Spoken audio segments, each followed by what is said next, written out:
Hello, everyone. So I just realized that this is something that I've really not spoken about. So let me just sit down now and talk about it. I think it's on the decamping of governors into APC. And I see a lot, first of all, there are so many people who are worried, who think that, oh, because now, governors are leaving PDP, they are decamping to APC, lawmakers are leaving other parties, they are decamping to APC. So, one party state and all of that. Some people are taking it that, oh, it's a genius, something that Tinubu is doing, master strategy. Now, like, there's nothing. Let me tell you, calm down.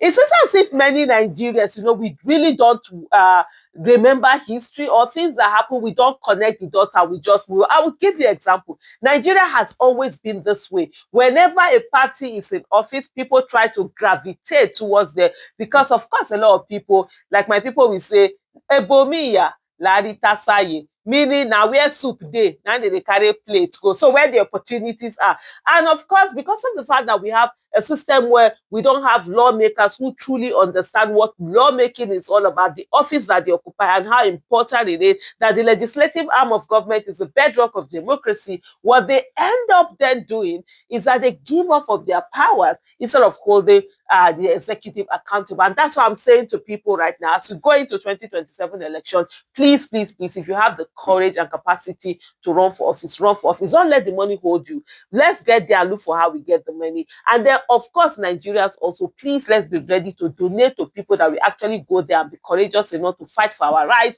and not just do the nays have it and the years have it. But anyway, back to the main topic that we're talking about. So all of this moving, it's a normal thing. I remember in 2014, towards the end of 2014, a lot of politicians were decamping from PDP to APC when it became glaring that the APC that was looked down upon had become extremely popular. By 2015, it was such a move. And that was why, and I think after the election, where when General Muhammadu Buhari won the election and President Goodluck Ebele Jonathan had conceded and all of that, if you see the moves were like something else.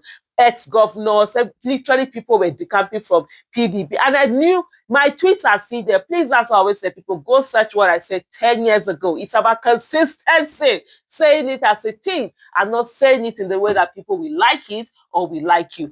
And so part of the things that I said there was that, look, PDP should stop. We don't want a one-party state. We want a two-party system at least.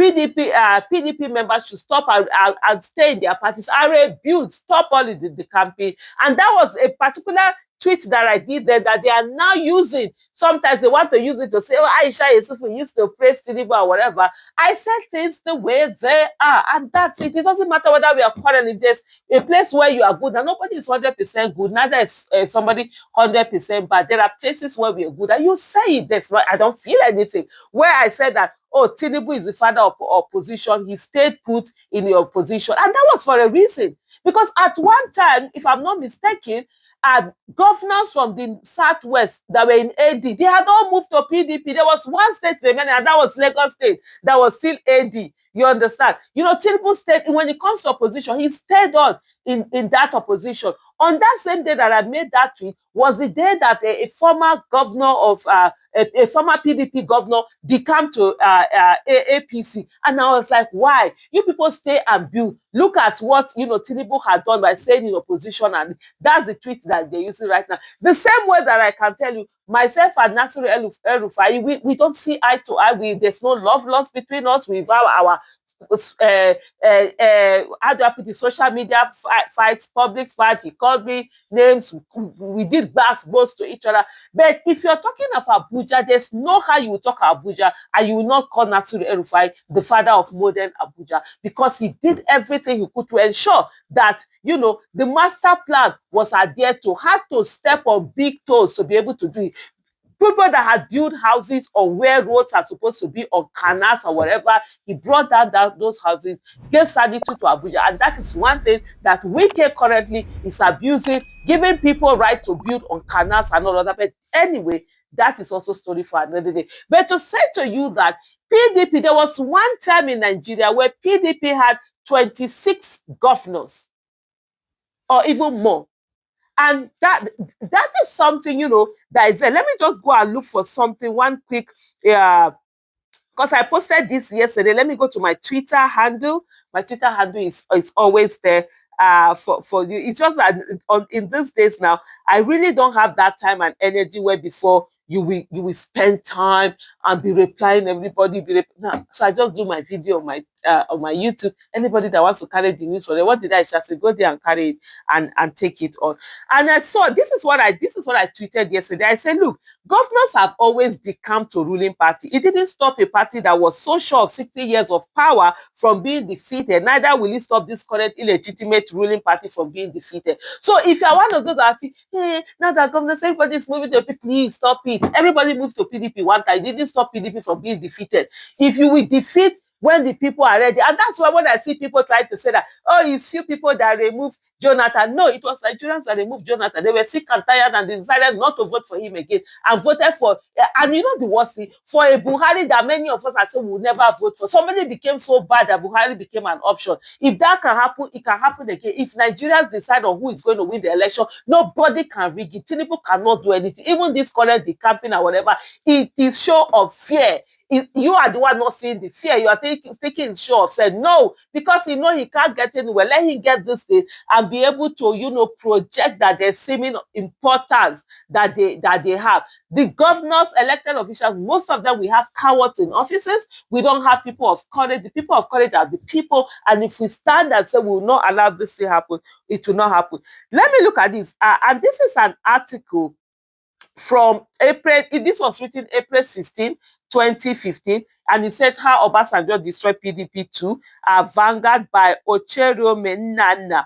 And I'll just read a few things from it. It says, former President Obasanjo, as we can see, used the People's Democratic Party to rule Nigeria for 8 years. As soon as he assumed office in 1999, he made up his mind to reduce Nigeria to a one-party state. So one-party state has been on. People try it, whatever, it doesn't work. It's Nigerians that will make it not work. Even this one, they will only try, it will not get anywhere. He spared party system, which he canvassed vigorously while Nigeria conducted its transition to civil rule program. The first part of this serial chronicled how he shuffled the opposition parties and made the PDP into a colossus that dominated the political landscape. Eventually, most leading lights in the opposition parties decamped to the PDP. And that is why when I tell you people that there's nothing that APC is doing that PDP did not do. The only thing is that APC are doing it for people. They argue, I shall do. And then when they begin to tell me, I say, give me example. And I give it to give them the same example where PDP did the same. They are not like, just focus on the facts, not on emotion.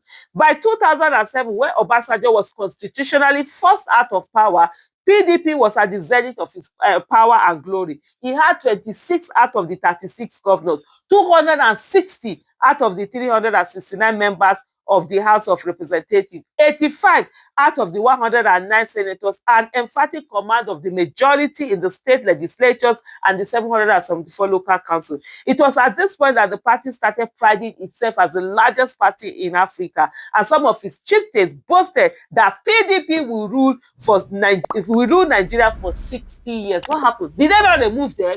They removed them. So what is it that you people are talking about? People are there, they are afraid. They're thinking, oh, PDP is not doing anything. It's only copying from somebody who has done it before. That didn't stop the party from being defeated. The size of the party was largely as a result of Obasanjo's repression of the opposition parties, which became unattractive for politicians to contest for power. The party was so powerful that Obasanjo suddenly developed an ambition to grab extra terms of office for himself when it was nearly the end of his constitutional 2 terms. To succeed, he notified the membership of the party. Anyway, go look for that. What I'm just trying to tell you, whatever antics that Tinubu is playing now is just when they say the dying throes of an animal when it's dying, that's just it. Thank you so much for watching. Bye.